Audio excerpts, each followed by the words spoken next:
Selamat malam, Bapak, Ibu, saudara-saudari yang terkasih dalam Kristus. Salam sejahtera bagi kita semua. Hari ini kita berjumpa kembali di ruang virtual bersama dengan Carmelite Center Jakarta. Kita akan melanjutkan latihan rohani yang akan dibawakan oleh Romo Karol. Hari ini kita memasuki pertemuan yang keempat.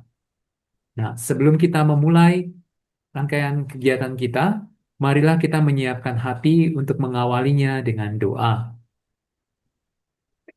Dalam nama Bapa dan Putra dan Roh Kudus. Amin. Amin. Allah Bapa di surga, kami berterima kasih Engkau memberikan kami kesehatan juga kesempatan untuk berkumpul di ruang virtual ini. Kiranya kami pada hari ini boleh kembali melanjutkan latihan rohani yang dibimbing oleh Romo Karol.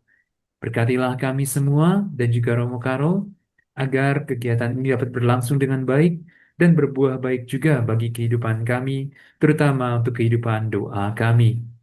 Dengan pengantaraan Kristus Tuhan kami. Amin. Dalam nama Bapa dan Putra dan Roh Kudus. Amin. Baik, saya persilakan Romo Karol. Nanti seperti biasa, setelah penjelasan dari Romo Karol, apabila saudara-saudari, Bapak Ibu ada yang ingin mengajukan pertanyaan, dapat raise hand untuk raise hand lalu open mic atau mengajukan pertanyaan kepada saya via chat. Baik, saya persilakan Romo Karol. Baik, selamat malam Bapak Ibu. Tak terasa kita sudah sampai di bagian penghujung, bagian terakhir dari pendalaman kita tentang latihan rohani. Pada sesi yang terakhir ini, saya membantu Bapak Ibu untuk mendalami, memahami. eh, Kayaknya saya harus, iya, untuk mendalami doa dan kontemplasi menurut tradisi Padang Gurun. Menurut saya, pendalaman tentang doa dan kontemplasi ini bukan merupakan sesuatu yang baru, tetapi karena sesuatu yang sudah sering kita dalami, bahkan kita sendiri pernah dan sudah sering secara konsisten melakukannya, maka mari kita melihat eh, pendalaman ini sebagai sesuatu yang menambah apa yang sudah kita punyai. Menurut tradisi Padang Gurun, ya, doa dipahami sebagai pengangkatan jiwa, hati, ya, kepada Allah. Sebuah tindakan aktif yang melibatkan permohonan, kemudian pujian, dan pengakuan dosa. Dalam tradisi Bapa Padang Gurun, doa bukan sekadar ritual, melainkan perjuangan batin yang nyata melawan kekuatan-kekuatan yang menghalangi hubungan dengan Tuhan. Jadi doa itu bukan sekadar ritual di mana kita beri waktu, kemudian kita pergi ke suatu tempat, lalu kita mengkhususkan hati dan batin kita untuk menyampaikan apa yang kita mau sampaikan kepada Tuhan. Tetapi menurut tradisi Padang Gurun, sebagaimana hubungannya dengan praktek keheningan, kemudian praktek puasa, praktek ketaatan, kerendahan hati, kemudian praktek pencobaan dan pengendalian diri yang sudah kita dalami di hari-hari sebelumnya, penekanannya adalah pada soal bagaimana orang berjumpa dengan Tuhan dalam keheningan dan di mana orang harus berjuang mengolah batinnya. Maka di sini doa itu tidak bisa dilepaskan dari perjuangan batin. Batin yang seperti apa? Batin yang harus terbebaskan dari segala ego diri. Ketika ada pencobaan, orang bisa jatuh ke dalam pencobaan jika orang masih terikat dengan ego, ya, atau kurang rendah hati dan seterusnya.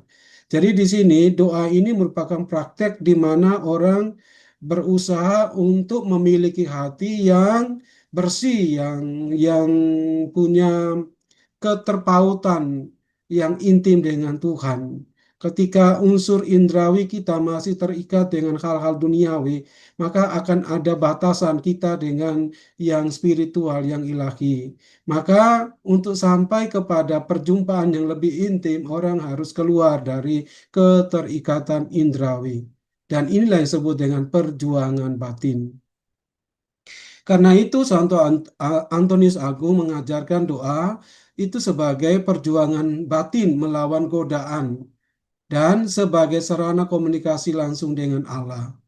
Jadi secara manusiawi kita berhadapan dengan kelemahan-kelemahan kita dan godaan-godaan kita dan kita harus berjuang melawan itu. Supaya apa?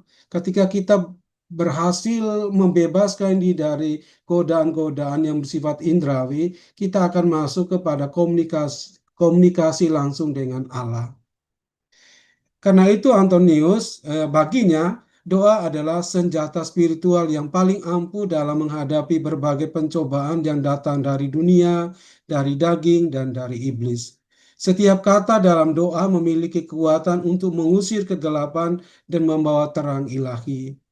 Jadi Bapak Ibu, di sini kita melihat bahwa ternyata esensi dari doa itu tidak hanya meminta sesuatu, tetapi adalah suatu perjuangan di mana ketika ada kerinduan hati untuk berjumpa dan bertemu dengan Tuhan itu, manusia yang masih terikat dengan hal-hal yang indrawi harus berusaha untuk membebaskannya.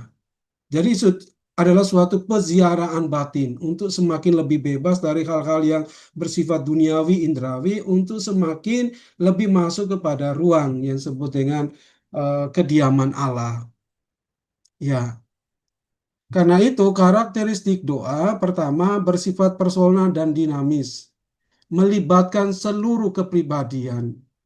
Jadi ada indera, ada penglihatan, ada imajinasi, ada emosi, kemudian ada pikiran, dan semuanya itu merupakan pintu masuk di mana orang pasti berjumpa dengan sesuatu yang sifatnya personal, pengalaman-pengalaman yang membuat kita terjerat di dalam keegoan kita. Kita menjadi orang yang istilahnya mau bertemu dengan Tuhan, tetapi ternyata perjumpaan kita dengan Tuhan itu masih dihambat dengan sesuatu yang merintanginya. Semuanya itu berasal dari diri kita sendiri, dari pikiran, dari emosi kita yang barangkali terformat, terbentuk ya sejak kita masih dalam rahim ibu. Jadi karena itu orang biasa mengatakan semakin manusiawi, semakin kita mengenal diri, kita semakin tahu tentang bagaimana jalan menuju kepada pertemuan dengan Tuhan itu. Jadi sifatnya personal dan dinamis. Mengapa disebut dinamis? Karena dia mengikuti dinamika pikiran kita, emosi kita, semua indera-indera yang kita pakai itu pasti akan bergerak menuju apa yang menjadi gerak jalan cara bekerjanya indera-indera itu. Dan kita diarahkan untuk mengikuti itu, tapi dengan tujuan untuk semakin lebih bebas. Jadi misalnya doa itu suatu waktu kita disentuh oleh perasaan sedih misalnya. Orang bisa menangis ketika orang masuk dalam ruang doa. Nah, itulah dinamika. Tetapi suatu waktu ketika dia merasa disentuh oleh pengalaman lain, dia merasa diteguhkan, dia merasa gembira, happy. Nah, itulah dinamikanya. Ya, semua itu merupakan momen di mana segala sesuatu pengalaman indrawi itu menguasai diri manusia sehingga mengekspresikan sesuatu dalam doa itu secara personal. Yang kedua, komunikatif, ya, dialog dua arah dengan Allah. Jadi seorang jiwa, seorang kitab personal dengan Allah yang memang kita hadirkan dalam imajinasi. Imajinasi di sini itu merupakan sebuah jembatan. Orang tidak bisa bergerak dari ruang kemanusiaannya, indranya menuju ruang spiritual kalau tidak menggunakan imajinasi. Imajinasi adalah jembatan yang menghubungkan antara kita dan dengan Tuhan. Jadi orang harus membuat menggunakan imajinasi sehingga komunikasi itu menjadi komunikasi antara dua pribadi, yaitu Tuhan dengan manusia. Jadi komunikasi dua arah. Kemudian karakteristik yang ketiga adalah perjuangan aktif. Apa yang diperjuangkan? Ya, orang melawan godaan dan kelemahan. Contoh, kalau misalnya kalau kita masuk dalam meditasi level doa yang kedua ya, itu orang yang kemarin ikut pengajaran di MBK pasti tahu tentang level-level doa. Saya mau mengulang kembali kan berkaitan dengan perjuangan aktif ini. Apa yang diperjuangkan waktu kita berada pada doa lisan. Perjuangan kita itu adalah menyelaraskan, mensinkronkan doa yang disampaikan dengan mulut dan dengan hati. Kemudian pada level meditasi kita berjuang untuk melawan pikiran kita yang bisa ke sana kemari dan kita menjinakkan pikiran itu. Kemudian godaan ketika orang masuk pada level level kontemplasi itu artinya orang berhadapan dengan sesuatu kelemahan yang barangkali membuat dia jenuh, bosan dalam hidup doa. Nah, jadi ini membutuhkan perjuangan. Seperti orang yang sedang bekerja, orang harus berjuang menyiapkan tenaga yang cukup, kemudian juga menyiapkan waktu break supaya mengisi lagi tenaganya untuk melanjutkan pekerjaan. Jadi doa ini merupakan sebuah latihan dan metodenya itu adalah menyiapkan hati dan batin pikiran kita semaksimal mungkin sehingga siap masuk dalam suasana percakapan dengan Tuhan. Ya, kemudian menggunakan kata-kata baik lisan maupun batin. Lima, mengungkapkan kebutuhan permohonan dan pengakuan. Ya, jadi kita berdoa, kita meminta sesuatu, kita butuh sesuatu dan kita minta kepada Tuhan, baik lisan maupun batin. Sedangkan kontemplasi, Bapak Ibu, kontemplasi itu lebih kepada keheningan dan pengalaman hidup di hadirat ilahi. Jadi kalau orang menyamakan doa dan kontemplasi itu tidak benar. Doa itu adalah pintu masuk ke dalam apa yang disebut dengan pengalaman hadirat ilahi. Ya, dan pengalaman itu kita sebut dengan kontemplasi. Nah, hesia atau ketenangan batin. Menurut tradisi Padang Gurun, Evagrius Ponticus menekankan ketenangan batin sebagai kondisi yang harus dicapai untuk memasuki kontemplasi sejati. Jadi, ketika orang sudah berdoa, kemudian orang belum sampai kepada suasana yang hening dan tenang, itu berarti dia belum masuk kepada apa yang disebut dengan kontemplasi. Hesisia bukan sekadar keheningan eksternal, tidak ada suara, tidak ada keributan. Ya, kita pergi ke suatu tempat yang tidak ada suara, itu adalah kita menekankan keheningan eksternal. Tapi kalau orang sudah hening secara batinnya di tengah kesibukan, keributan duniawi, kebisingan, nah itu berarti orang sudah masuk kepada level keheningan bukan eksternal tetapi batin ya. Yang mana di dalam keheningan batin itu jiwa, keadaan jiwa itu diliputi dengan semakin kita mengalahkan gejolak pikiran dan emosi yang selalu menghambat, menghalangi persekutuan pertemuan kita dengan Tuhan. Jadi pikiran emosi kita itu sudah dijinakan atau kita sudah menguasai pikiran kita emosi sehingga mudah mengarahkan kita kepada suasana hening. Ya, tanpa kata, tanpa suara, kita berjumpa dengan Sang sendiri yaitu Allah. Ya. Santo Yohanes Salib Teresa Avila itu selalu mengatakan Tuhan Allah itu lebih banyak akan berkata kepada kita, bersabda kepada kita, mengatakan kehendaknya di saat kita hening.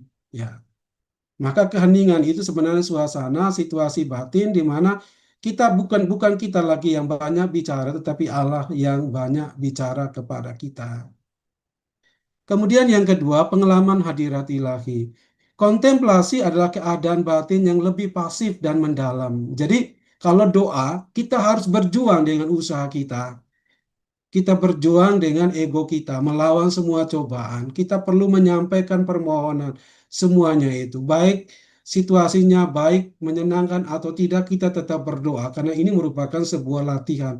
Berdoa terus-menerus supaya jiwa badan kita itu terlatih, terbentuk. Seperti orang yang membentuk tubuhnya harus latih secara rutin di ke gym. Demikian juga dalam latihan rohani, dalam doa ini. Setiap hari orang harus punya waktu.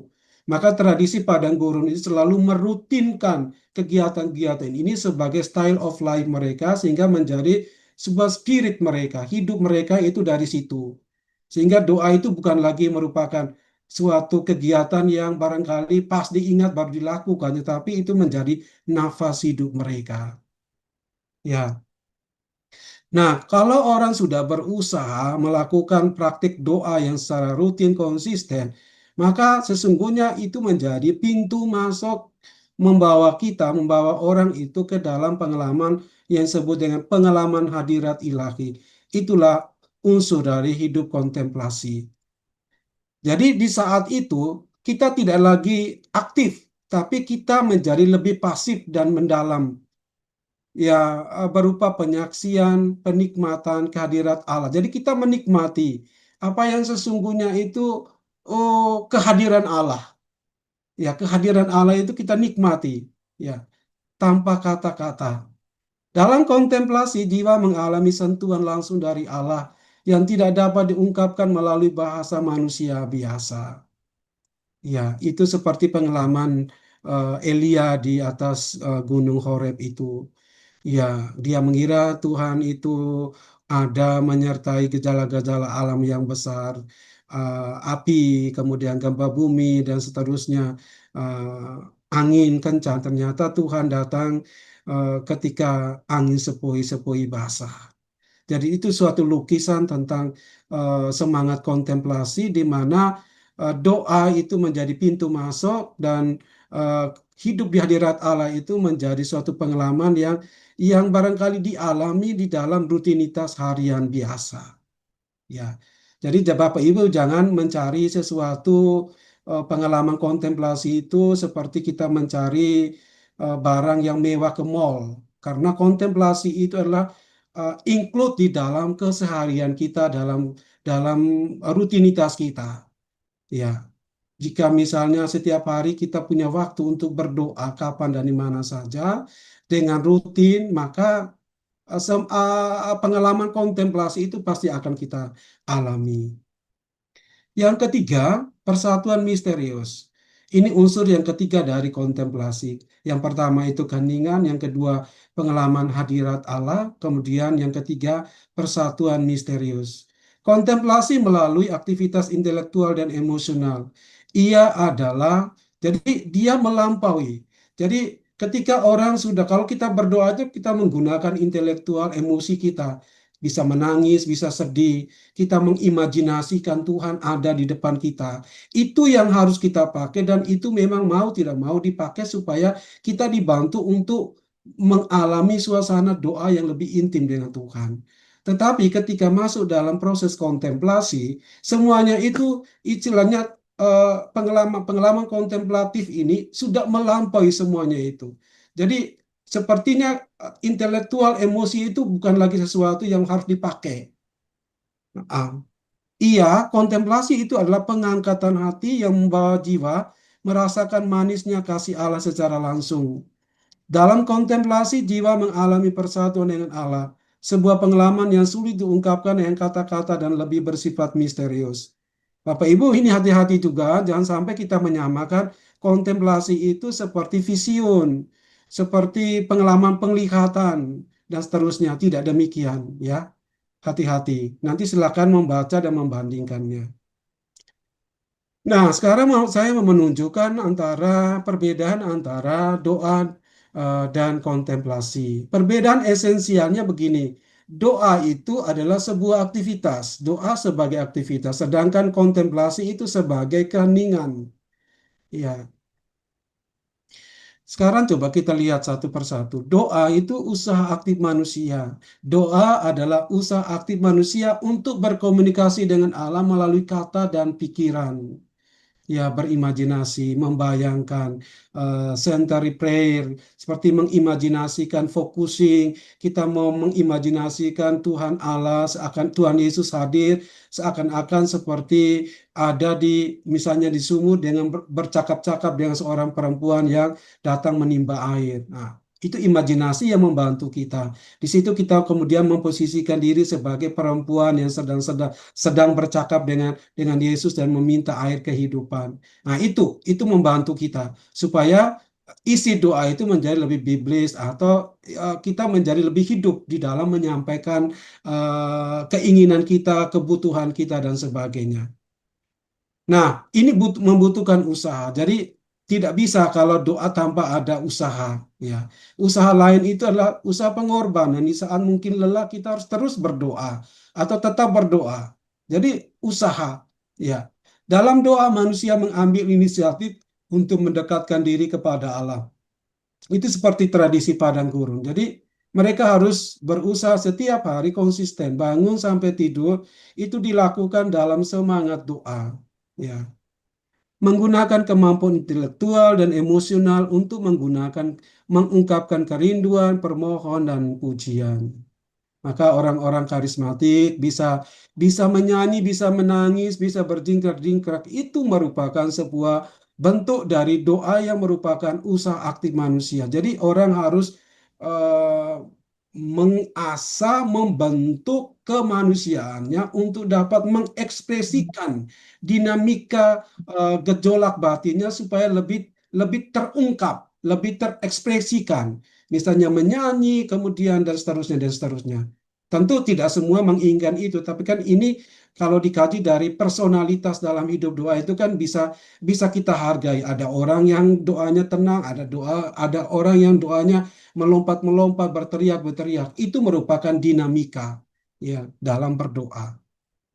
Baik, tetapi Bapak Ibu, kalau kontemplasi itu penerimaan pasif. Kontemplasi adalah penerimaan pasif atas kehadiran Allah. Dalam kontemplasi, jiwa tidak lagi berusaha mencari Allah dengan kata-kata atau pikiran. Jadi orang tidak lagi menggunakan itu, melainkan membiarkan diri ditemukan oleh Allah dalam keheningan yang mendalam. Oke, sekarang kita coba membandingkan karakteristik doa dan karakteristik kontemplasi. Satu, untuk karakteristik doa melibatkan permohonan perjuangan batin, ya sudah disinggung tadi. Kedua, menggunakan kata-kata dan pikiran, ya bersifat komunikatif dan dialogis, betul. Inisiatif berasal dari manusia, iya, dapat dilakukan kapan saja. Ya, kalau misalnya doa pendek Tuhan Yesus bisa dilakukan di mana saja, di atas bus, di atas pesawat, waktu di kantor, 10-15 menit, 5 menit barangkali kita bisa berdoa. Nah, itu karakteristik doa dan ini membutuhkan ketetapan hati, konsistensi sikap kita. Kalau misalnya setiap jam 10 saya berdoa, maka jam 10 itu harus berdoa. Setiap jam 12 berdoa, saya harus berdoa. Dengan resiko harus meninggalkan sesuatu yang barangkali penting juga. Nah, ini ya. Karena kata kuncinya di sini adalah usaha, usaha secara sadar dan terencana. Jangan sampai seperti orang yang sedang sedang bermimpi, pas mimpinya kena berdoa baru berdoa. Kemudian kalau nggak bermimpi kenanya ke doa atau pinginnya makan, doanya ditinggal pergi makan. Padahal sudah ditetapkan jam 10 saya harus berdoa dulu. Nah, ini berarti uh, kata kunci usaha ini bukan menjadi esensi dari karakter dari doa. Ya. Jadi orang yang berdoa adalah orang yang sudah menetapkan, membuat rencana sifatnya pribadi untuk menetapkan bahwa doa itu menjadi sebuah rutinitas, nafas hidup. Eh, Sedangkan karakteristik kontemplasi yang tentu berbeda dengan doa adalah keadaan damai dan hening. Ya, keadaan damai dan hening, melampaui kata-kata dan pikiran, bersifat reseptif dan pasif. Reseptif itu itu arti, Gusti. oh ini suaranya siapa ini? Bersifat reseptif dan pasif itu artinya indera kita tuh hanya menerima tanpa harus mengaktifkan. Kita hanya menerima sentuhan dan seterusnya. Ya. Kemudian itu merupakan karunia Allah, bukan usaha manusia. Kalau usaha manusia itu doa, sedangkan kontemplasi itu adalah karunia Allah. Kemudian yang terakhir memerlukan persiapan spiritual khusus. Ya, oke. Bapak Ibu, saya menunjukkan tentang tahap-tahap doa. Ada doa lisan, ya. Kita sudah tahu apa itu doa lisan, itu pengucapan doa dengan kata-kata yang diambil dari Mazmur misalnya, dari teks liturgi atau doa-doa singkat. Fokus pada pengucapan yang penuh perhatian dan kesadaran akan makna kata-kata tersebut. Yohanes Cassianus mengatakan begini, dalam tahap ini tubuh dan suara terlibat secara aktif untuk mengarahkan pikiran kepada Tuhan. Ya, jadi kalau orang misalnya bertanya, Romo, perjalanan hidup doa, tahap-tahap doa itu apakah langsung kepada level misalnya kontemplasi persatuan? Tidak. Semuanya mulai dari doa lisan. Ya, dari doa lisan itu kemudian berubah menjadi doa meditatif. Jadi orang harus bergeraknya tahap demi tahap. Tetapi pentahapan ini tidak disusun menurut tangga. Setelah tangga 1 ke tangga 2 ke tangga 3 ke tangga 4. Tetapi ini menjadi sebuah spiral dalam praktek doa. Jadi jangan berpikir saya sudah mendalam dalam hidup doa. Saya tidak butuh lagi doa lisan. Tidak juga, karena orang harus melakukan doa lisan terutama ketika berdoa bersama dalam komunitas atau ketika mengikuti liturgi. Dia harus ya aktif ya dalam doa-doa itu, doa-doa gereja. Ya, yang pada kunci intinya itu adalah ketika kita melakukan doa verbalis atau doa lisan, yang paling dibutuhkan itulah suara tubuh dan suara terlibat secara aktif untuk mengarahkan pikiran kepada Tuhan. Kemudian tahap 2, doa meditatif. Refleksi mendalam atas firman Tuhan, misteri iman atau kebenaran spiritual, melibatkan pemikiran dan perenungan yang lebih dalam, mencari makna dan relevansi pribadi. Salah satu bagian dari doa meditatif ini adalah Lectio Divina. Kita membaca kitab suci Lectio, lalu kita memeditasikannya, kemudian hasil dari meditasi atau renungan ini kemudian melahirkan ungkapan doa, ya oratio. Kemudian orasio itu kemudian kita bawa ke dalam pengalaman hidup sehari-hari. Ya, yang kemudian diberi nama itu proses kontemplasi di mana firman itu mendarah daging dalam diri kita atau mengalami proses inkarnasi di dalam diri kita sehingga kita tidak hidup dari diri kita sendiri tapi Kristus yang hidup dalam diri kita. Itu doa meditatif. Karena itu, Evagrius Ponticus mengatakan meditasi adalah mata jiwa yang melihat kebenaran ilahi. Ya. Kemudian tahap ketiga adalah doa kontemplatif. Di sini adalah keheningan dan kehadiran langsung di hadapan Tuhan. Ya. Keheningan batin dan kehadiran langsung di hadapan Tuhan, kata-kata dan pikiran mulai berkurang, digantikan dengan kesadaran akan kehadiran Tuhan. Dalam kontemplasi jiwa beristirahat dalam cahaya ilahi.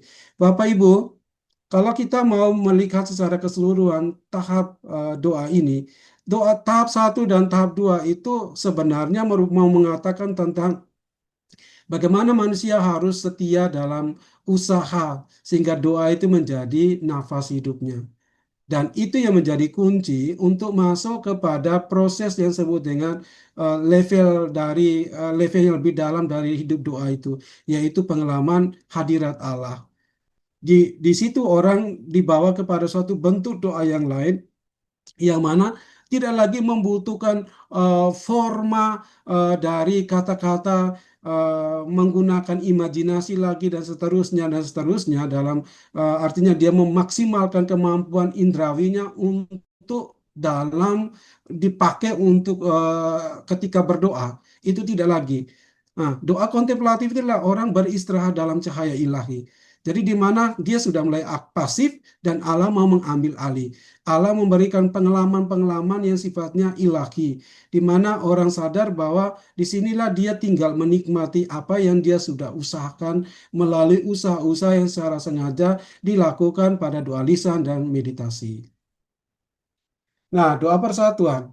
Pengalaman mistik di mana jiwa seolah diangkat di atas dirinya sendiri dan mengalami persatuan dengan Tuhan. Tahap ini merupakan anugerah khusus, bukan hasil usaha manusia semata. Di sini manusia dibawa melampaui segala pengetahuan ke dalam kegelapan ilahi yang terang.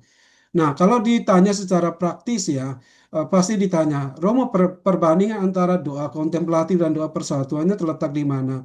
Saya secara sederhana setelah melihat-lihat, membaca-baca, memahami bacaan itu, saya memberi garis bawah pada pernyataan saya ini bahwa doa kontemplasi itu adalah keadaan yang menyertai ya damai, sukacita, sentuhan-sentuhan yang lain yang Tuhan berikan.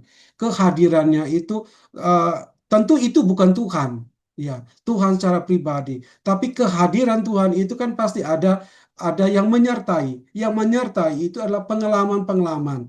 Misalnya seperti yang dirasakan oleh Nabi Elia itu.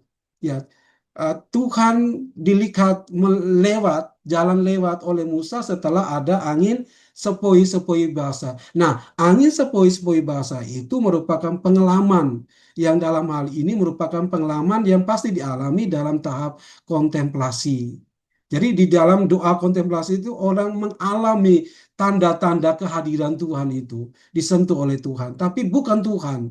Nah, Tuhan itu menjadi seorang pribadi yang nanti akan bersatu di dalam tingkat yang lebih tinggi lagi dari doa kontemplasi tadi. Itu yang disebut dengan Santa Teresa Villa itu sebut dengan perkawinan rohani. Jadi tubuh jiwa kita dengan Tuhan itu menjadi satu kesatuan. Ya. Kalau menurut tradisi Padang Gurun dikatakan dalam doa persatuan, di sini manusia dibawa melampaui segala pengetahuan ke dalam kegelapan ilahi yang terang. Ya, ini bahasanya mereka. Jadi tubuh, badan kita, intelektual kita, emosi itu kan seperti lumpuh, tidak dipakai lagi. Bapak Ibu, kemudian setelah saya menyiapkan ini, menyiapkan materi ini, kemudian saya membandingkan dengan pengalaman Elia, baru saya sadar. Ketika angin sepoi-sepoi datang lalu Tuhan lewat, Elia menutup ya wajahnya dengan jubahnya. Kenapa? Dilukiskan juga dalam tradisi Padang Gurun. Doa persatuan ini pengalaman di mana manusia itu mengalami kegelapan ilahi yang terang. Jadi dalam sisi keilahian itu terang, tetapi dalam diri manusia itu seperti silau yang menutup matanya. Maka dia seperti Elia harus menutup matanya. Artinya apa? Orang tidak lagi indera. Ketika orang mengalami persatuan dengan Tuhan itu jangan ditanya, apa yang kamu lihat? Kenapa? Indera tidak dipakai lagi. Ya, atau dengan bahasa yang lebih populer, saya sulit mengungkapkan pengalaman itu, tapi itu saya alami. Nah, seperti itu. Bapak Ibu, kita lanjut ke praktek asketik sebagai pendukung doa. Jadi Bapak Ibu, doa itu merupakan usaha yang harus disertai dengan praktek-praktek asketik. Kalau hanya doa saja tanpa ada sesuatu yang mendukung doa, maka percuma. Kita berdoa hanya sekedar mengisi waktu atau berdoa pas kita butuh. Tapi kalau doa itu merupakan nafas hidup, maka dia harus disertai dengan praktek asketik lainnya sebagai pendukung doa. Apa itu? Yang pertama adalah puasa. Ya, jadi dari materi 1, 2, 3, dan keempat hari ini itu ada saling kait-mengait. Ya, jadi orang yang tekun dalam puasa itu pasti akan doanya akan bertumbuh, berkembang baik. Nah, puasa menurut tradisi Padang Gurun itu adalah mengurangi asupan makanan dan minuman untuk membersihkan tubuh dan jiwa. Banyak pertapa hanya makan sekali sehari, biasanya roti, garam, dan air.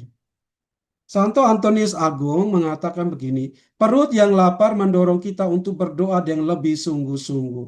Coba bayangkan, kalau pemikiran modern ini tidak dipakai. Masa perut kita disuruh untuk berdoa pada saat lapar? Itu tidak masuk akal. Tapi ini merupakan praktek yang sudah dirintis, sudah dibuktikan bahwa justru dengan pengalaman lapar ini doa kita itu menjadi lebih sungguh-sungguh. Iya, menjadi lebih sungguh-sungguh. Hmm. Berikutnya berjaga malam, vigili, ya. Mengurangi waktu tidur dan menggunakan malam untuk berdoa dalam keheningan. Ini merupakan praktek mengikuti teladan Yesus yang sering berdoa pada malam hari. Semalam-malaman Yesus berdoa, sesudah itu dia turun dari bukit itu, lalu memilih para rasul, para muridnya. Jadi praktek ini mengikuti praktek yang dilakukan oleh Yesus semalam-malaman. Nah, kalau kita bertanya, ini sulit kita lakukan atau tidak nih? Gampang atau tidak untuk zaman ini? Sulit, bisa gampang tergantung dari niat kita. Tapi pada esensinya, berjaga malam itu sebuah latihan yang mendukung hidup doa. Karena itu dalam tradisi Padang Gurun dikatakan, malam adalah waktu istimewa bagi jiwa untuk berbicara dengan Tuhan tanpa gangguan. Nah, jadi orang lebih lebih menggunakan waktu malam itu untuk meditasi, untuk berdoa, untuk berkontemplasi. Kenapa? Ya, ketika kita sudah meninggalkan seluruh kebisingan, kesibukan kita, kita perlu ya mengisi kekosongan waktu itu untuk benar-benar berdoa.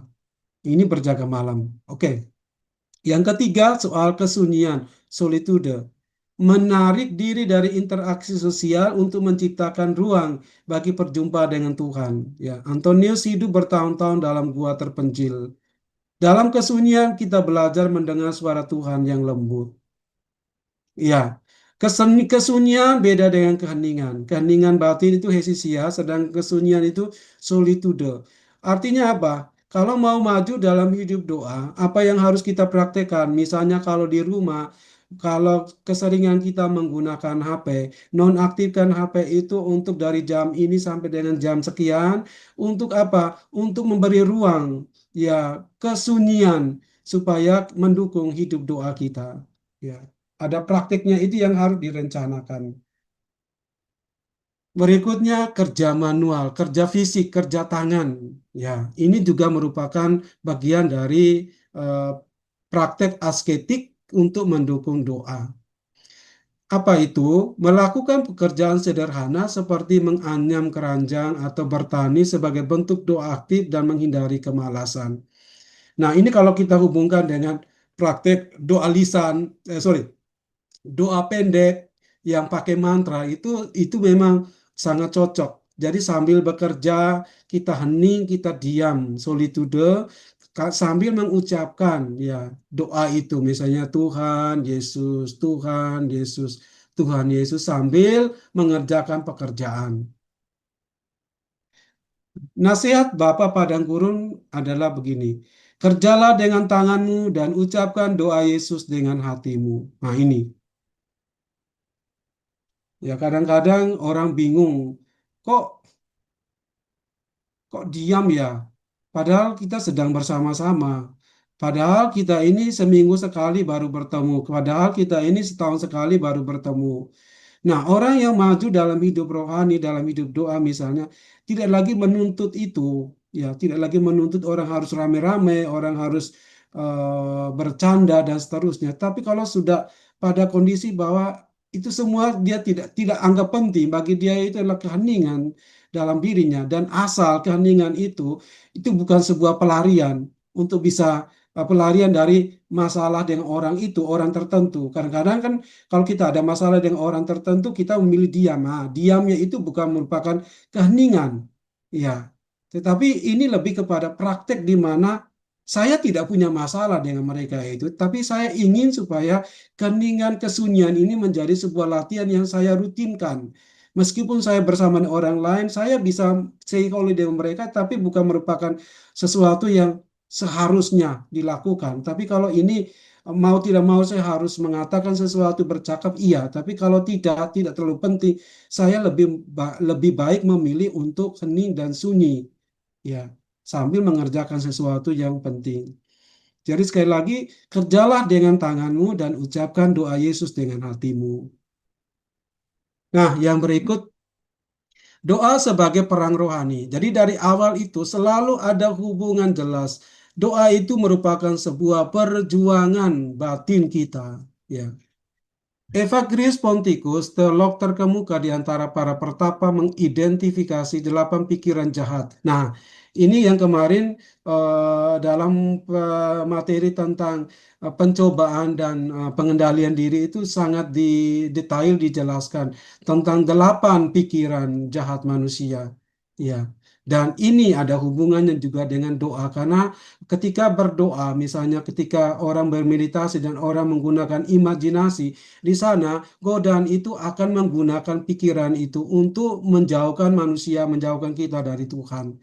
Dan proses itu dipakai dengan bentuk-bentuk itu pikiran itu kerakusan, apalagi seksualitas dan lain sebagainya itu. Nah, karena itu Bapak Padang Gurun mengatakan demikian, mengutip Injil Matius bab 26 41. Berjaga-jagalah dan berdoalah supaya kamu jangan jatuh ke dalam pencobaan. Roh memang penurut tetapi daging lemah. Ya, seperti itu. Nah, kalau kita mau mengintegrasikan praktek logismoi, pikiran kita yang sudah disandra oleh pencobaan, kemudian kita ingin melawannya, ingin mengendalikan diri, kemudian kita mencoba untuk proses mengendalikan diri itu melalui dan dalam doa, maka bentuknya seperti apa? Nah, ketika ada pemikiran ya, pikiran kita yang sudah disandra oleh pikiran tentang kerakusan ya, makan, minum, dan seterusnya, manifestasinya bentuknya adalah obsesi terhadap makanan dan kepuasan fisik, maka di saat itu kita harus terus melakukan berdoa, dan berdoanya itu bersifat doa syukur, dan kemudian latihan asketiknya adalah puasa. Jadi antara puasa, latihan kerendahan hati, ketaatan, semuanya itu menjadi satu kesatuan. Misalnya kalau ada pikiran jahat tentang nafsu, pikiran dan keinginan seksual yang tidak teratur, apa yang harus dilakukan? Cara mengatasinya apa? Pengekangan diri dan doa Yesus terus-menerus. Ya. Ketika ada ketamakan dalam pikiran kita yang termanifestasi dalam bentuk kecintaan berlebihan pada harta dan uang, apa yang kita lakukan? Ya, kedermawanan dan doa penyerahan. Kita melakukan asketis, tidak menggunakan hak kita milik kita, tapi kita memberi hak dan milik kita itu untuk orang lain. Ya, itu bagian dari praktek ketamakan untuk melawan godaan ketamakan. Dan doanya itu adalah doa penyerahan. Jadi kalau saya sebut doa Yesus, pasti tahu doa syukurnya seperti apa, doa penyerahannya seperti apa. Doa penyerahan itu intinya adalah kita menyerahkan sesuatu yang kita dapat dari usaha kita dengan rahmat Tuhan kembali kepada Tuhan. Ya, doa penyerahan supaya diri kita, batin kita itu tidak diikat oleh kepemilikan itu. Jadi kita selain solider, memberi sesuatu kepada sesama kita, kita juga melakukan latihan doa tadi, doa penyerahan. Demikian juga contoh-contoh yang lain seperti kesedihan. Manifestasinya adalah depresi dan putus asa. Lalu apa yang kita lakukan? Doa pujian dan syukur. Kalau ada kemarahan, ya ada marah dan dendam, apa yang kita lakukan? Doa pengampunan dan kerendahan hati. Kalau ada kemalasan, ya misalnya keengganan spiritual, kebosanan, apa yang kita lakukan? Ketekunan dalam doa dan kerja. Teruslah berdoa, terus melakukan. Kalau ada pikiran jahat yang mensandra kita sehingga kita menjadi orang yang sombong, ya, dengan bentuknya adalah mencari pengakuan dan pujian manusia, apa yang kita latih dalam hidup doa? Doa dalam ketersembunyian. Doa tapi tidak supaya dilihat oleh orang. Melakukan sesuatu bukan supaya dilihat orang. Lakukanlah secara tersembunyi. Dan ini mau mengerem apa yang disebut dengan mencari pengakuan dan pujian manusia. Dan yang terakhir soal kebanggaan, kesombongan, ya, menganggap diri lebih tinggi dari orang lain. Nah, apa yang kita lakukan dalam praktik doa? Doa kerendahan hati, ya. Doa kerendahan hati artinya memposisikan diri itu tidak seperti posisi yang diberikan istilahnya perbanding antara doa pemungut cukai dan doa orang Farisi. Orang Farisi itu berdoa di dekat itu, kemudian dia mengatakan, saya ini bukan ini, bukan ini, bukan ini, dan seterusnya. Nah, doa kerendahan hati itu seperti doa orang pemungut cukai itu yang berdiri jauh-jauh menepuk dada lalu mengatakan segala sesuatu yang merupakan dosa-dosanya itu seperti itu. Ini latihan doa kerendahan hati untuk menghindar diri dari kesombongan. Ya, Bapak Ibu, saya kemudian melanjutkan dan saya memilih sub-bagian ini untuk supaya kita bisa menghubungkan apa yang menjadi tradisi padang gurun dalam doa dan kontemplasi dengan hidup kita saat ini, kontekstualnya seperti apa, supaya ada ada istilahnya sumbangsi sesuatu yang kita dapatkan bagi kehidupan kita saat ini. Iya, alasan doa tetap menjadi kebutuhan manusia zaman ini. Jadi kalau Bapak Ibu berpikir bahwa bertanya apakah doa ini masih tetap menjadi sebuah kebutuhan manusia zaman ini, pasti kita semua dan kita akan yakin mengatakan bahwa iya, masih dibutuhkan. Saya memberikan pertimbangan. Yang pertama, tekanan psikologis era modern. Studi menunjukkan tingkat stres, kecemasan, dan depresi yang tinggi di masyarakat kontemporer. Doa menawarkan ruang penyembuhan psikologis dan emotional well-being. Jadi penyucian ya, pembersihan. Penelitian oleh National Center of Biotechnology Information menunjukkan praktik doa dan meditasi menurunkan kadar hormon stres kortisol secara signifikan. Eh, saya pernah membaca sebuah tulisan dari Confield kalau nggak salah tentang bagaimana dia mengawinkan metode meditasi dengan psikologi barat. Ya, di sana dia mau meyakinkan pembaca bahwa ternyata praktek doa, meditasi, kontemplasi itu merupakan satu bentuk terapi sehingga bisa menyembuhkan orang dari gangguan-gangguan psikologis, terutama orang-orang yang sibuk, yang dengan kadar tingkat kesibukan dan pekerjaan yang menekan ya emosi seseorang sehingga menjadi lebih mudah stres dan cemas. Dan doa itu menjadi sebuah kebutuhan yang perlu ya dilihat sebagai sebuah bentuk terapi sehingga orang mengalami suatu pemulihan psikologis ya seperti itu. Kemudian yang kedua, krisis keterasingan dan kesepian.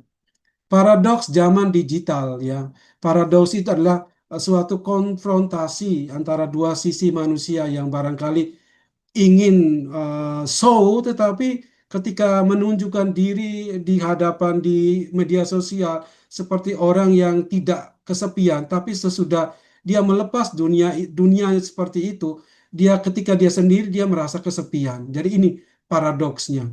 Semakin terhubung secara virtual, namun semakin terasing secara eksistensial. Dia kehilangan jati dirinya. Karena itu, doa membangun koneksi otentik dengan diri sendiri, sesama dan dengan Tuhan. Ya, seperti itu. Yang ketiga, pencarian makna dan identitas. Di tengah relativisme, apa itu relativisme? Relativisme itu adalah sesuatu yang istilahnya eh, tidak bisa dipakai secara dipegang atau sesuatu yang istilahnya berada pada wilayah eh, tidak menetap, ya, tidak kekal, tidak abadi, nilainya bersifat sementara, ya. Jadi di tengah relativisme nilai dan krisis identitas, ya, misalnya sekarang, misalnya Indonesia itu berada pada kondisi yang kita nggak tahu kemana itu, sesuatu yang kita yakini benar ternyata oh, terbukti ternyata yang kita yakin benar itu salah. Oh, kita sudah yakin bahwa presiden kita ini benar-benar mewakili suara rakyat, tapi kemudian pada ujung-ujungnya ternyata banyak mengecewakan. Itu disebut dengan gejala relativisme. Tidak ada sesuatu yang bisa dipegang, ya.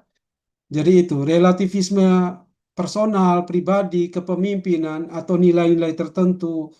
Misalnya nilai kemurnian, kesucian itu menjadi relatif. Yang dulu dinilai sebagai sesuatu yang esensi dalam hidup rohani sekarang dilihat sebagai wah itu hanya orang-orang tertentu tidak berlaku untuk semua orang. Ya. Kemudian ada krisis identitas keluarga, hidup bersama sebagai suami istri tapi seperti teman saja gitu. Itu ada krisis identitas. Ya, itu dialami oleh manusia modern. Karena itu mencari fondasi yang kokoh dalam makna eksistensial, keberadaannya, hakikatnya, dan semuanya itu akan hanya didapat melalui suatu ruang yang otentik dan ruang itu adalah ruang doa. Karena itu Viktor Frankl, seorang psikolog mengatakan ini menyebut gejala ini sebagai kehampaan eksistensial. Jadi orang merasa hambar hidupnya, punya ini, punya itu, punya relasi, tapi semuanya hambar, hampa. Nah, ini Viktor Frankl itu mengatakan ini merupakan kehampaan eksistensial dan dikatakan sebagai penyakit utama zaman kita. Ya. Nah, sekarang karena mengingat hal tadi yang sudah saya katakan, relativisme, krisis identitas, kesepian, dan seterusnya, maka doa itu menjadi sesuatu yang masih relevan. untuk kita lakukan saat ini. Mengapa? Ya, karena alasan itu. Sekarang, bagaimana melakukan doa itu? Bagaimana melakukan kontemplasi itu dalam hidup nyata kita setiap hari? Tahap satu, doa lisan. Titik awal yang dapat diakses semua orang. Mulailah dengan kata-kata sederhana. Jadi bisa dilakukan. Jadi mulailah dengan kata-kata sederhana, doa-doa tradisional, Salam Maria, Bapa kami, doa Angelus, ditekuni, jangan dibiarkan seperti ya orang yang pas ingat melakukan, kalau tidak ya dibiarkan. Jadi ada bolong-bolongnya. Nah, itu dilakukan. Jadi kita menyisihkan waktu 5 sampai 10 menit di pagi hari untuk mengucapkan doa sederhana seperti Tuhan tuntunlah aku hari ini, atau membaca doa-doa tradisional yang barangkali menjadi simpanan kita di dompet atau di tas kita. Kita simpan doa-doa yang istilahnya verbal itu. Kita doa sebelum melakukan aktivitas. Bagaimana melakukan doa meditatif ya?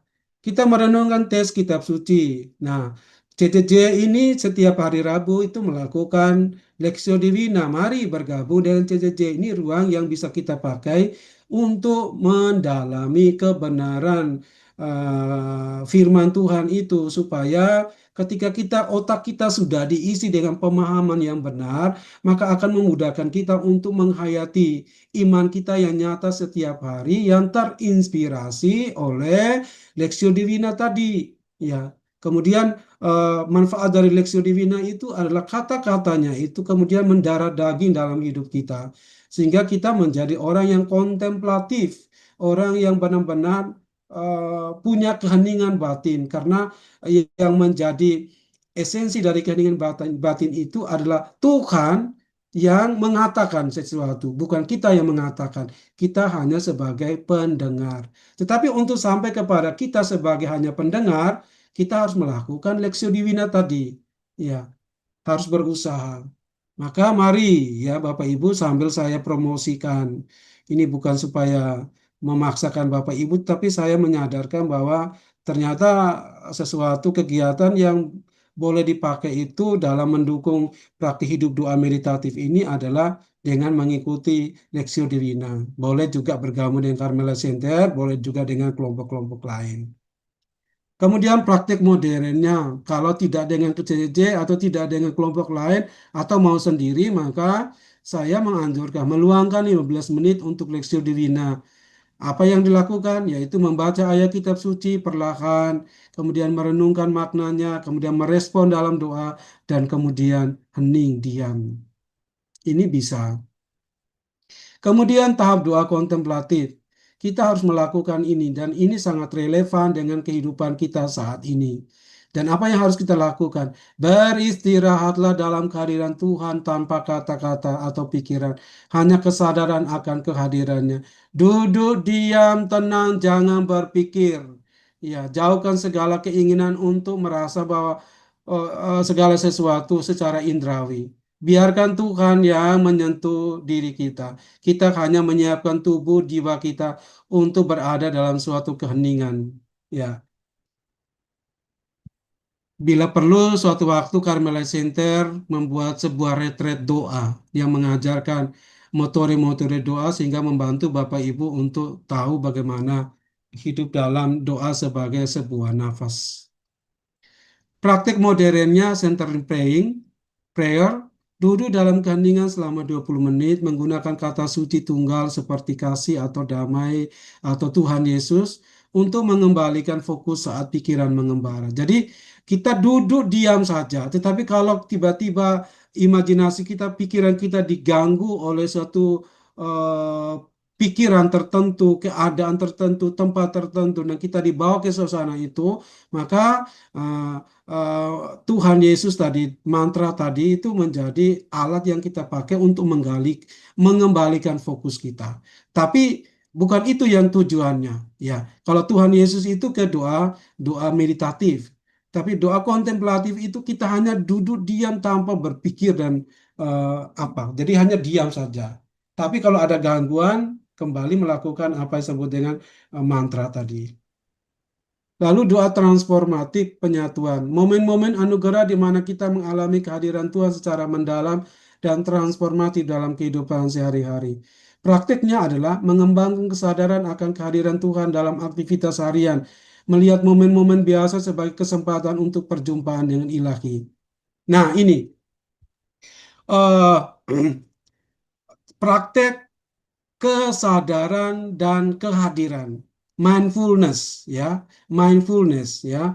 Jadi eh, kita mencoba untuk supaya doa itu bukan lagi suatu momen yang terpisah dari kehidupan kita. Dia sudah nyatu dengan kehidupan kita, nyatu dalam diri kita, dan sudah menjadi nafas hidup kita. Maka ketika kita makan, kita sebenarnya makan sambil berdoa. Ketika kita bercakap-cakap dengan Tuhan, bercakap-cakap dengan sesama, saat makan atau saat kita berjalan-jalan keluar rekreasi, kita sebenarnya di tengah-tengah percakapan kita itu nafas kita mengungkapkan doa-doa itu. Ya, dan di situ sebenarnya oleh banyak pengalaman orang kudus mengatakan di saat itu bukan kita lagi yang berdoa, tapi Roh Kuduslah yang berdoa. Kita hanya memberi, membuka ruang batin kita sehingga ruang batin kita menjadi ruang perjumpaan dengan yang ilahi seperti itu. Dan contoh yang lain misalnya eh, praktek kehadiran ya, praktek kehadiran. Jadi kita hadir total saat itu dengan seluruh pikiran dan ini. Jadi tidak bercabang-cabang. Jadi praktek kesadaran dan praktek kehadiran. Sehingga ketika kita hadir di situ kita memberi bobot kualitas kehadiran. Beda dengan orang yang hadir tetapi badannya, jiwanya itu di tempat lain. Itu berarti bobot kehadiran dan kesadaran itu tidak. Nah, orang yang menghayati doa transformatif itu artinya dia melakukan sesuatu dengan kesadaran yang penuh dan dia hadir penuh saat itu. Misalnya ketika dia duduk mendengarkan percakapan teman, dia benar-benar mendengarkan percakapan teman itu. Tapi batinnya begitu tenang dan saat itu dia tidak tentu tidak mengatakan tidak mengungkapkan doa, tapi roh dari dalam dirinya lah yang berdoa. Ya, itu sudah levelnya tingkat tinggi doa transformatif. Silakan dicoba Bapak Ibu karena ini bukan merupakan barang langka. Karena seperti Eddie Stein atau Teresa Avila mengatakan ini merupakan pentahapan yang tidak dalam bentuk tangga tetapi spiral. Ya, ada orang yang bisa mengalami itu, tetapi pada momen yang lain dia butuh kembali ke awal. Jadi berputar seperti itu.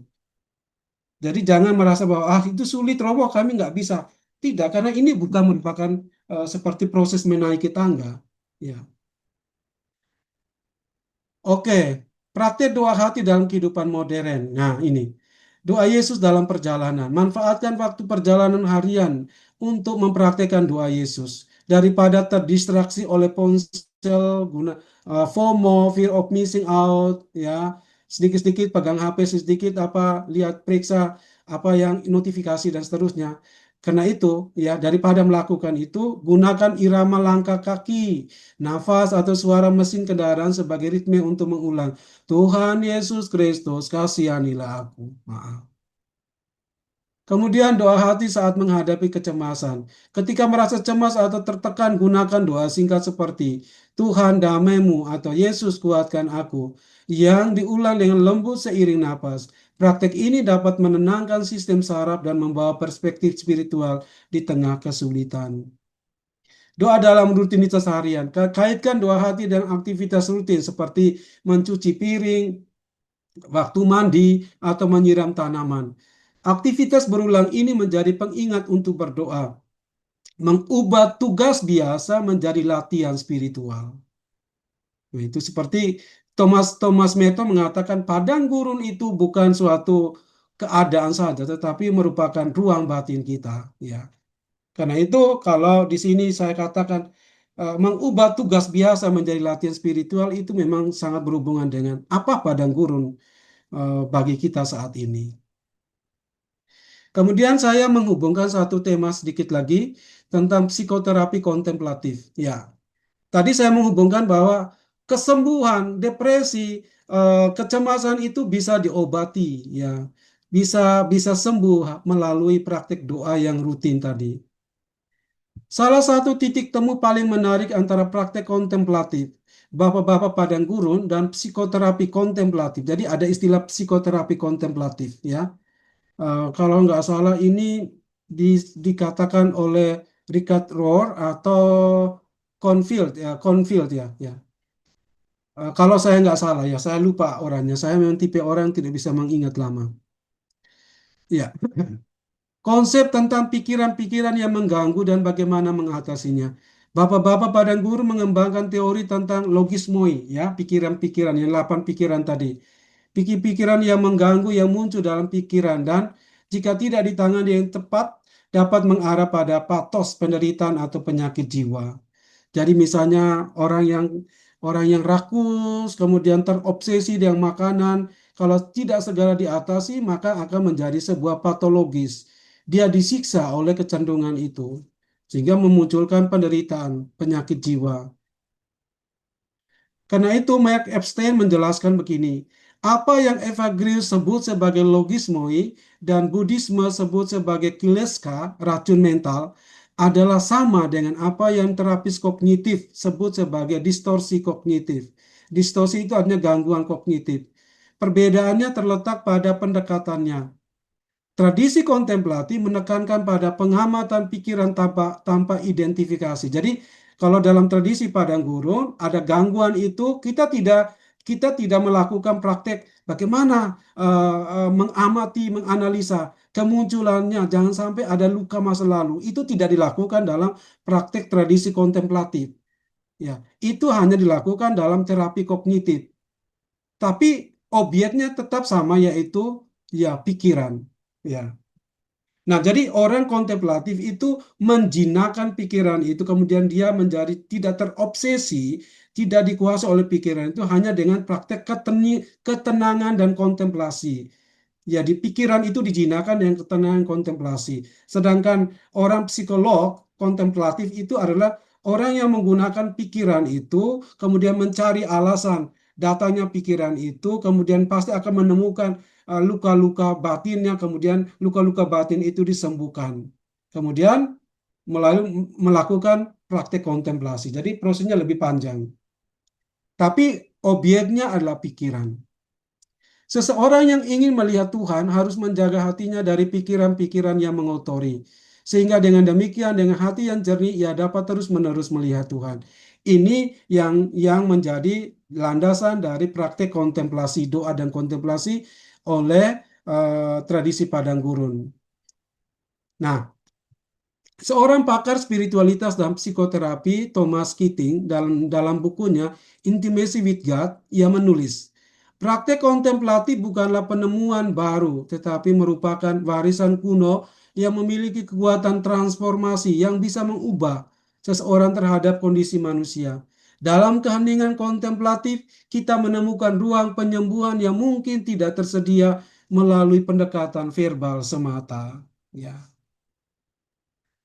Praktik doa dan kontemplasi para rahib padang gurun tidak hanya berfungsi sebagai jalan menuju pengalaman spiritual, tetapi juga sebagai metode untuk menghadapi apa yang dalam psikologi modern disebut sebagai bayangan atau shadow, aspek-aspek diri yang tertekan, terluka, atau belum terintegrasi.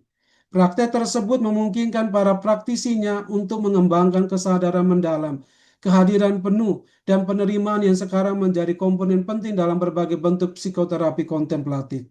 Artinya begini, saya mau sederhanakan. Kalau orang istilahnya tekun dalam praktik doa dan keheningan dan kontemplasi ketenangan batin, maka dia sebenarnya akan menyembuhkan seluruh luka batinnya, bayangan-bayangan masa lalu yang kemudian bekerja di alam bawah sadar sehingga dia menjadi tertekan, terluka.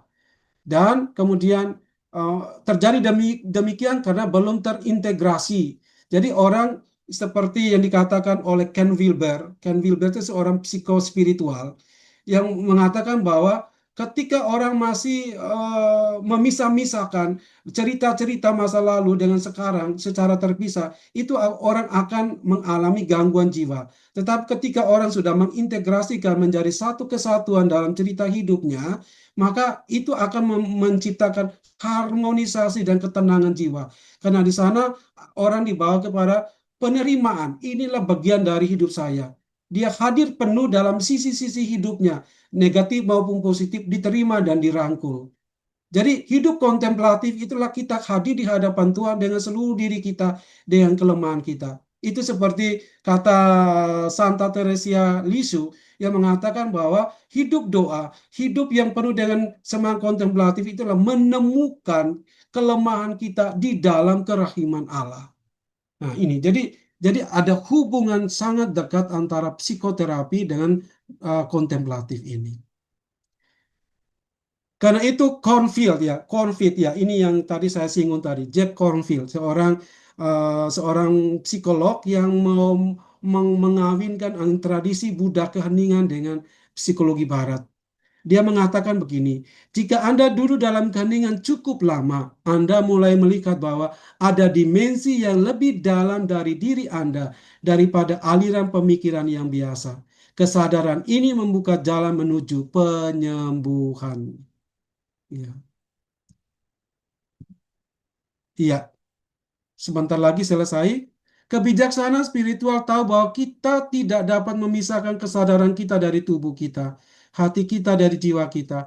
Penyembuhan sejati mencakup seluruh diri kita. Atau oleh Ken Wilber mengatakan eh, transpersonal. Transpersonal itu artinya perjalanan hidup kita itu melalui dari pra-personal, kemudian personal, transpersonal. Jadi melampaui semua pengalaman itu.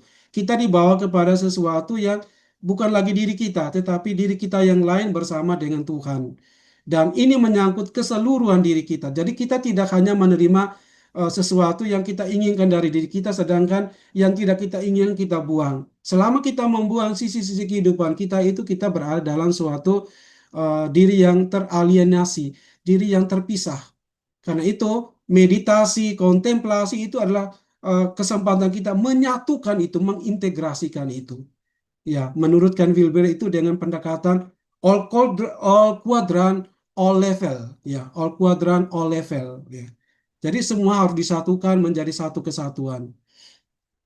Ketahuilah bahwa pikiran-pikiran ini muncul dan berlalu seperti tamu. Anda adalah kesadaran yang lebih luas yang dapat mengamati mereka tanpa menjadi mereka. Ya, keheningan adalah ibu dari semua pemikiran suci. Dari keheningan seperti dari sumber yang jernih dan tenang mengalir pikiran-pikiran yang bijak. Nah, kemudian yang terakhir ini. Penyembuhan terjadi ketika kita melepaskan identifikasi kita dengan narasi tentang siapa kita seharusnya. Ya, kita hanya memikirkan, saya harus begini, harus begini, harus begini, harus begini. Dalam buku yang saya tulis dan sudah tercetak itu, katakan tidak jika harus. Ini mau sebenarnya mengatakan tentang sumber penyakit dari diri kita itu adalah kita kurang hening. Sumber dari segala penyakit dan kecemasan, depresi kita itu adalah kita mengatakan, saya harus begini, harus begini. Padahal kita tidak sampai kepada sesuatu yang kita minta itu. Nah, disinilah menjadi titik poin di mana orang kemudian membawa diri, memasukkan diri dalam sebuah sakit, pengalaman sakit. Nah, Cornfield itu mengatakan begini, karena itu mulai menghargai keajaiban sederhana tentang siapakah kita sebenarnya. Kita kembali ke rumah kita. Ya, Thomas Merton mengatakan kita kembali ke rumah kita. Dan Henry Nouwen juga mengatakan kita kembali ke rumah kita, yaitu diri kita sesungguhnya dalam doa dan keheningan.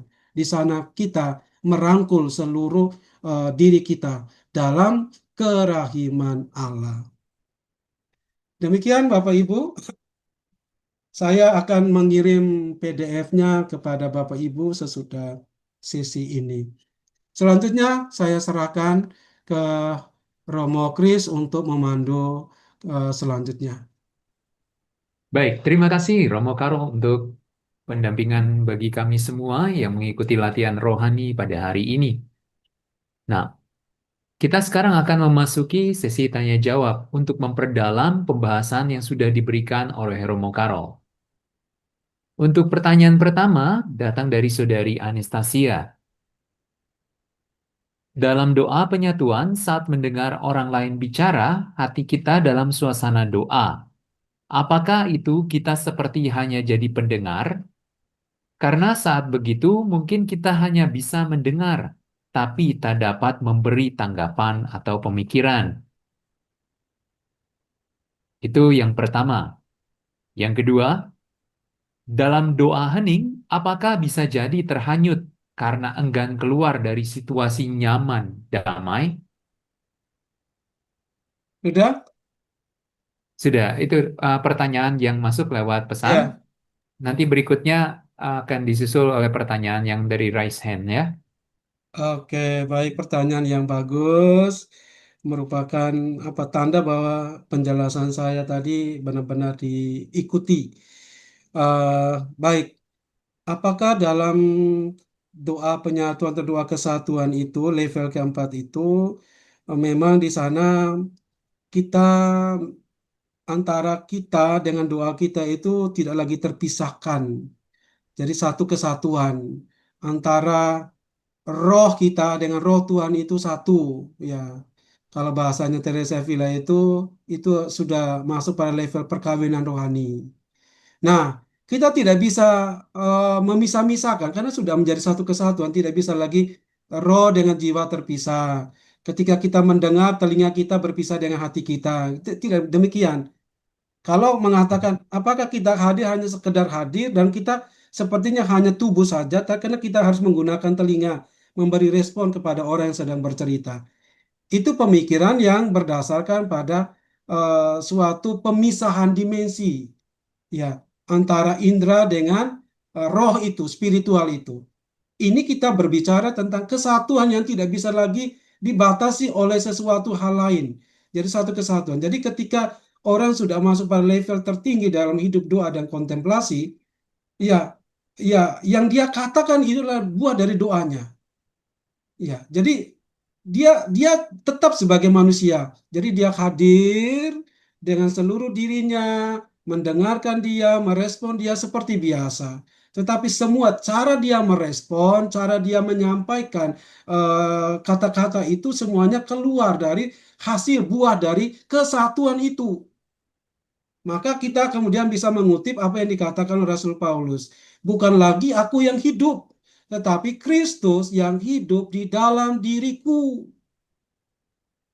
Jadi itu tingkat doa yang istilahnya tidak ada lagi pemisahan, satu kesatuan. Itu berarti semua kata yang kita pakai itu merupakan kata-kata yang istilahnya memberkati.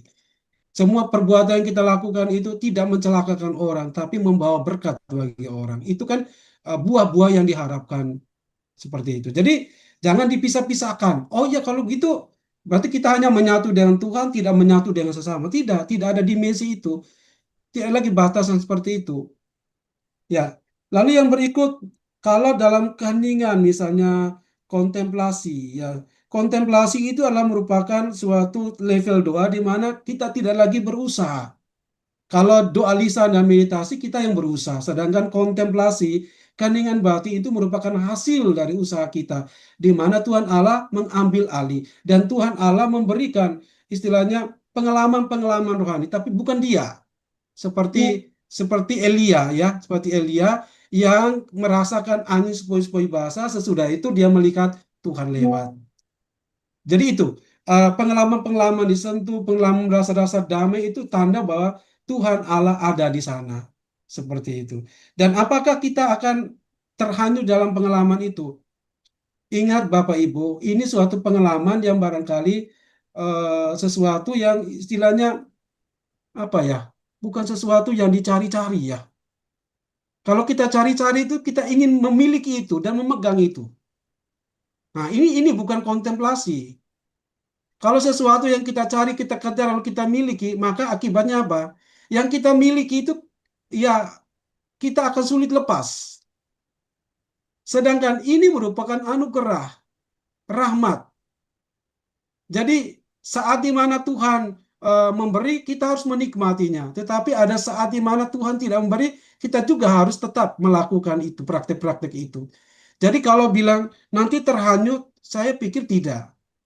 Karena pengalaman-pengalaman kontemplasi itu pengalaman-pengalaman yang bisa dikatakan di luar indera nalar kita. Suatu pengalaman yang istimewa yang sulit diungkapkan dengan kata-kata. Dan pengalaman itu tidak bisa istilahnya, oh saya mau berlama-lama. Kalau berpikir saya mau berlama-lama itu berarti pengalaman itu merupakan bikinan kita sendiri. Ya, pikiran kita sendiri, kita ingin berlama-lama di situ. Itu berarti peran ego itu masih menguasai. Dan biasa kalau seperti itu bukan pengalaman kontemplasi. Kalau ego masih bermain. Ya, itu Hmm. jawaban saya. Baik, terima kasih Romo Karo. Sekarang saya persilakan Saudara Andre Roy bisa langsung open mic. Terima kasih Romo Kris, terima kasih Romo Ya. Karol. Saya begini, kalau dalam pengalaman doa, biasanya kadang-kadang sebelum memulai doa, saya sering mengalami semacam apa ya, perang batin, konflik batin dalam arti begini. Ada peperangan kita antara tarik ulur untuk memihak apa memilih sikap benar dan buruk.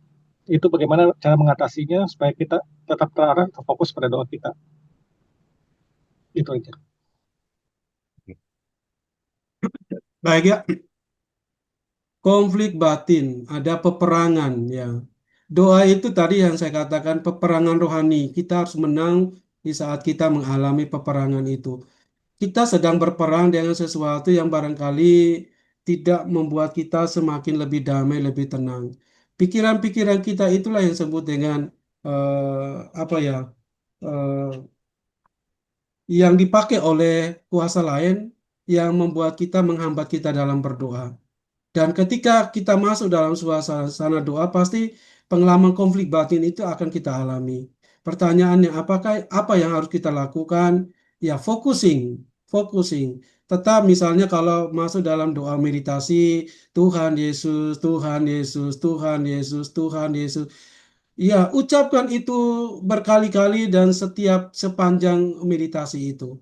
Sampai pada akhirnya ternyata yang konflik batin itu pikiran-pikiran kita itu kemudian pergi dengan sendirinya. Karena pada prinsipnya sesuatu yang istilahnya bersifat apa ya, merasuki pikiran, dia datang tanpa diundang, pergi pun tanpa diusir.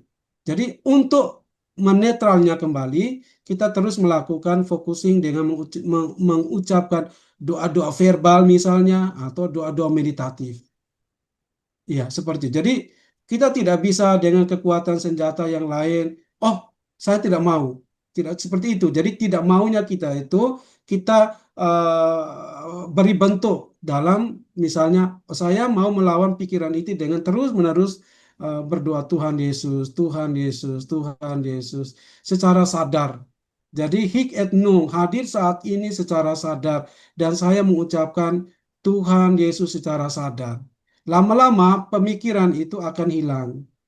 Apakah nanti dia akan hilang seterusnya? Tidak. Nanti pada giliran berikutnya konflik batin itu akan datang lagi. Cara yang sama ini juga dilakukan untuk setiap kalau kita mau berdoa ada situasi seperti itu. Ya, karena ini latihan, jadi tidak bisa kita menggunakan metode yang berbeda-beda. Pilih salah satu metode untuk melawan itu secara tetap konsisten. Jangan sampai kita mencoba-coba, lalu kemudian kita putus asa. Kok tidak mujarab ya? eh, Tidak membuat saya semakin tenang. Kenapa? Salah menggunakan metode atau metode kita sudah pakai, lalu kemudian kita asal-asal saja tidak konsisten, lalu kita menggunakan metode yang lain lagi. Nah, itu tidak akan memberi dampak baik dalam praktik doa. Demikian, Pak Andre. Baik, terima kasih Romo. Baik Romo, pertanyaan berikutnya. Saya rasa masih ada cukup waktu. Bagaimana tanggapan Romo mengenai orang yang berdoa dengan bahasa roh? Iya, baik. Eh, Bahasa roh itu kan kita tidak bisa mengatakan itu adalah sebuah bentuk doa. Kalau kita hanya dalam pengajaran kali ini kita saya tidak pernah mengatakan bahasa roh itu adalah bentuk dari doa. Tapi itu merupakan manifestasi Allah, di mana kalau kita mau memasukkan mereka, apakah tingkat level 1, level 2, level 3, level 4, saya lebih cenderungnya melihat itu sebagai pengalaman kontemplatif, di mana bukan karena kemauan orang itu, tetapi Tuhan Allah menggunakan dia untuk menggunakan bahasa roh, roh yang berdoa, ya, melalui tubuhnya, melalui mulutnya, ya. Seperti itu. Jadi itu sebenarnya suatu manifestasi bentuk dari apa yang disebut dengan doa kontemplatif. Ya, seperti itu. Baik. Ya, pertanyaan terakhir ya, Romo. Ya, Ah, saat mindfulness akan kehadiran Allah dalam doa atau kehidupan sehari-hari, itu disebut kontemplasi atau doa kontemplatif. baik. Mindfulness dalam kehidupan sehari-hari itu dalam penjelasan saya dan sejauh yang saya dalami melalui buku-buku, terutama tradisi Padang Gurun itu merupakan bagian dari doa persatuan dengan suatu pengertian begini. Kita tidak bisa lagi memisahkan antara tubuh dengan roh, antara jiwa dengan Tuhan yang ilahi. Penyatuan itu terjadi tanpa ada batasan. Jadi ketika tubuh berdoa, eh, tubuh melakukan kerja-kerja, ya batin berdoa. Itu kesatuan. Jadi mindfulness ini adalah suatu bentuk doa di mana orang hadir total dengan penuh kesadaran. Jadi praktek kehadiran dan praktek kesadaran. Jadi orang tidak lagi diganggu oleh sesuatu yang sifatnya indrawi. Jadi dia melakukan, tetapi dalam melakukan sesuatu itu badannya melakukan, jiwanya juga melakukan, menyatu dengan Tuhan. Jadi itu menurut saya mindfulness, praktek mindfulness ya. Kita hanya sadar apa yang engkau lakukan sekarang, lakukanlah ya secara fisik. Batinmu tetap terarah kepada Tuhan. Nah, itu praktek doa persatuan. Itu Ya, Romo Kris. baik. Sebenarnya masih ada dua pertanyaan, tapi sepertinya tadi jawaban dari Romo bisa cukup menjawab ya soal Ya, masalah keterpecahan antara tubuh jiwa yang sudah dikuasai oleh Tuhan. ya. Baik. Ya, sepertinya sudah tidak ada pertanyaan lagi. Maka sekarang, eh, maaf Romo, sebentar. Ya, karena masih ada waktu, saya tambahkan satu pertanyaan lagi ya Romo. Boleh. Apakah doa persatuan dapat dicapai tanpa membaca seluruh kitab suci? Baik, Bapak Ibu. Kalau doa persatuan dalam kontemplatif itu, kita tidak lagi menggunakan pikiran, intelektual kita, dan emosi kita. Kalau doa doa lisan, doa meditatif, itu kita menggunakan pikiran dan emosi kita. Bagaimana itu Romo bisa dijelaskan? Saya menjelaskan begini, kalau kita menggunakan pikiran itu, misalnya meditasi, kita merenungkan kitab suci, kita membaca sumber-sumber yang menjelaskan isi kitab suci itu supaya membantu pemahaman kita. Berarti kita menggunakan pikiran. Kemudian kita menggunakan emosi kita mengimajinasikan ya bagaimana kejadian itu, kisah itu divisualisasikan yang menyentuh aspek-aspek emosi kita. Apa kita ikut sedih, ikut bahagia dan seterusnya dari pengalaman kisah yang dibacakan. Nah, ini kita menggunakan intelektual dan emosi kita. Tetapi kalau sudah masuk pada wilayah kontemplasi dan persatuan, kita tidak lagi menggunakan pikiran dan emosi kita. Ya, itu pengalamanlah yang menguasai kita, Allah lah yang menguasai kita. Kita menikmati saja sentuhan-sentuhan itu. Ya, ya, begitu jawabannya. Iya. Nah, satu lagi ya Romo, ini dari saya pribadi juga. Manusia di zaman ini itu cenderung melakukan multitasking. Nah, ketika orang mengalami sebuah momen mindfulness di mana dia memiliki kesadaran akan Tuhan di dalam kehidupan sehari-harinya, apakah multitasking ini bisa menyebabkan sebuah keterpecahan nggak? Artinya ada momen mungkin di mana dia tidak menyadari kehadiran Allah lagi, seperti orang ini tidak punya kendali lagi terhadap dirinya, mungkin jatuh lagi dalam keegoisannya, mungkin jadi lepas kendali dalam nafsu ataupun emosinya, seperti itu. Ya, ya, multitasking itu artinya apa ya? Orang melakukan banyak pekerjaan di saat yang sama, sehingga tidak konsentrasi, tidak fokus, sehingga dia mudah cemas, gelisah, mudah terbawa oleh suasana-suasana yang barangkali tidak esensial. Misalnya saat dia mestinya bahagia, tapi saat itu juga dia berpikir tentang sesuatu yang dia cemaskan, sehingga kebahagiaan itu seperti apa ya, dikurangi oleh perasaan lain itu. Ketika dia mau menikmati makan yang enak, tapi dia seperti sedang melakukan sesuatu yang istilahnya mengganggu sensitivitas dalam menikmati makanan yang enak itu, sehingga kenikmatan dari makanan itu berkurang. Jadi ada keterpecahan karena semua indera itu bekerja tidak secara saling mendukung, saling menguatkan, tetapi terpecah-pecah, terbagi-bagi. Sehingga ketika antara orang yang normal dan orang tidak normal itu nyatu dalam diri orang itu. Sehingga kalau kalau mau menyembuhkan orang seperti ini atau mengatasi orang yang dilanda oleh multitasking ini, mindfulness itu menjadi sebuah latihan, solusi yang paling baik supaya dia menjadi lebih fokus, ya. Sehingga keterpecahan hidupnya itu tidak tidak terjadi. Jadi dia benar-benar melakukan sesuatu dengan kehendaknya sendiri dan tahu dan mau dan seluruh dirinya ada di saat itu. Ya, seperti itu. Ini akan berakibat juga kalau tidak melatih mindfulness, dia seakan-akan berada pada dua tempat sekaligus. Jadi ketika meditasi, dia seperti sedang bermain di pantai. Sedang makan, dia seakan-akan seperti disiksa oleh orang lain. Jadi dia menjadi kehilangan jati dirinya. Maka latihan mindfulness ini menjadi latihan yang sangat solutif untuk zaman kita, apalagi yang zaman dikuasai oleh digital, ya, gangguan ya digital itu. Demikian Romo Kris. Ya, baik, terima kasih. Hai,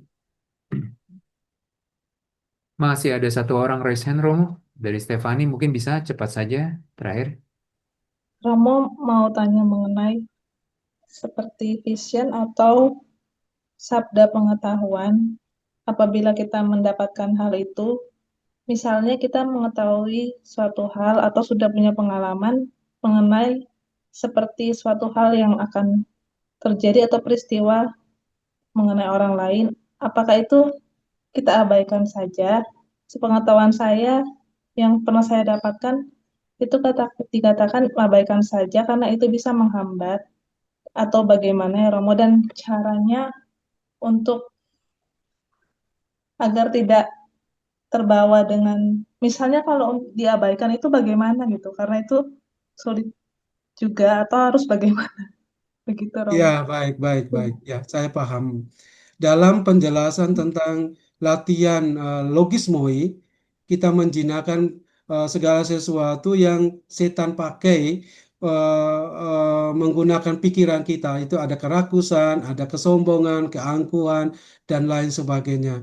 Dan berkaitan dengan apa yang dikatakan tadi, misalnya ada sebuah nubuat pengetahuan tentang seseorang akan terjadi begini, begini, begitu. Itu kalau nasihat rohaninya adalah diabaikan saja karena akan mengganggu tujuan dari perjalanan hidup rohani kita. Kita tidak berdoa dalam rangka untuk menjadi sesuatu yang sakti, ya, menjadi orang yang populer. Itu akan melawan dari semangat doa itu sendiri, semangat kontemplasi. Karena semangat doa dan kontemplasi itu adalah biarlah Allah yang mengambil alih seluruh kendali dari hidup kita, bukan kita. Dan kalau praktek itu, vision itu kita pakai untuk kita membantu orang lain dan orang lain terbantu, kemudian kita menjadi orang yang sombong, ya, logismoi tadi, maka ini melawan roh roh Tuhan sendiri, seperti itu. Dan caranya untuk melawan, jika kita mengalami pengetahuan, nubuat pengetahuan seperti itu, cara melawannya adalah ya kembali fokus. Sederhana sekali. Tuhan Yesus, Tuhan Yesus. Jadi itu sebenarnya praktek di mana apakah orang mempertanyakan Tuhan Allah setan akan menggunakan itu. Apakah kita ingin menikmati sesuatu yang dia berikan atau kita ingin mau menerima sesuatu yang berbeda dari yang tidak kita inginkan, yang dari Tuhan. Nah, kita harus discernment saat itu.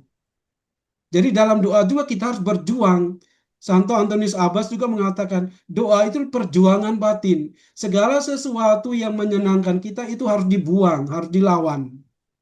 Sesuatu imajinasi, vision yang membahagiakan kita dan seterusnya itu harus dibuang. Karena sesungguhnya hasil dari doa itu adalah keheningan itu. Dan kita menjadi pasif dan Tuhan yang memberikan itu semua, yang bekerja. Jadi vision-vision itu memang dialami juga misalnya Teresia Avila. Tetapi Teresia Avila mengatakan kalau itu terjadi dan itu bukan kemauan kamu, silakan terbuka untuk mengalami. Tetapi jangan menggunakan vision itu sebagai suatu tanda bahwa kamu sudah maju dalam hidup doa dan menunjukkan kehebatanmu kepada orang lain. Nah, seperti itu. Paham ya?